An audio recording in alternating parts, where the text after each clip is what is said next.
Hello YouTube. Today is January the 1st, 2000 January the January the 7th, 2016, Thursday. The movie review that I'll be talking about is Life in Plain Sight. Lies in Plain Sight. It's about a story of Eve and her blind cousin Sophie, who were inseparable as children. When Eve, the loyal companion who helped Sophie through her toughest abuse years.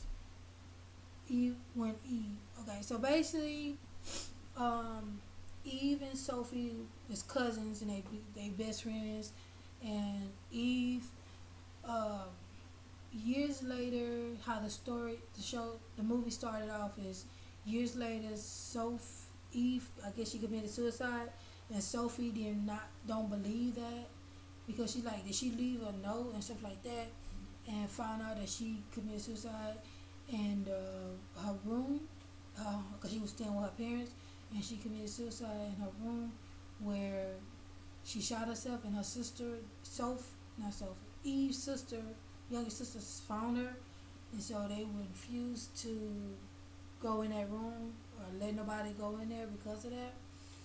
And so basically, Sophie, she blind. She been blind since she was little, and so basically in the movie, Sophie is trying to figure out what exactly happened, what would make her cousin do this. And so she finds out that Sophie means Eve have a boyfriend, or had a boyfriend, and they become real close and stuff like that.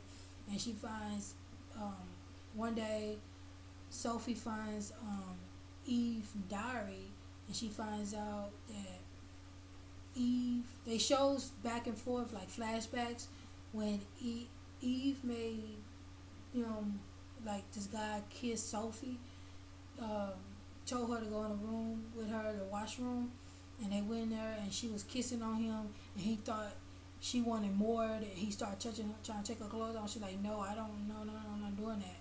So Eve came in and saved her and left and stuff like that, and Eve threw water on him or something like that. And then years later, they flash back again, did a flashback where they show Sophie and Eve as they was younger talking about stuff in the diary, and she was like, you could always find out what's in my diary, and I would always hide it, and she hid it underneath the bed.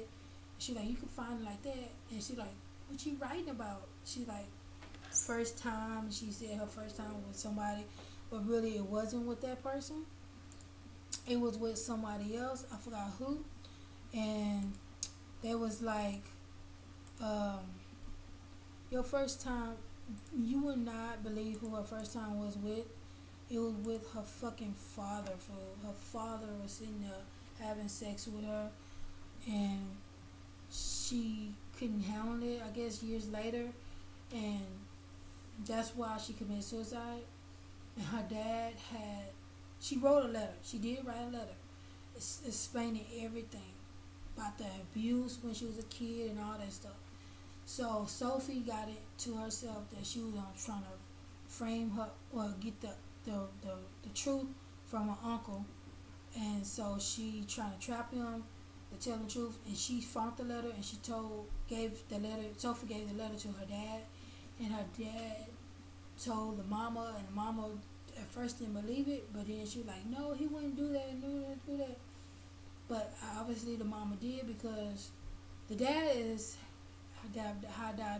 have diabetes, and so the mama the only one to give him a shot, so she overdosed him and killed him. But it was considered as an accident. So that's how it basically ended. It was a good movie. It was sad. I give it 2 thumbs up. I rated a 5 because it was good but sad at the same time. But would I watch it again? No, not really. It didn't really like hit me, one of those movies that I would watch again over and over again. Till next time, peace, love, and be good.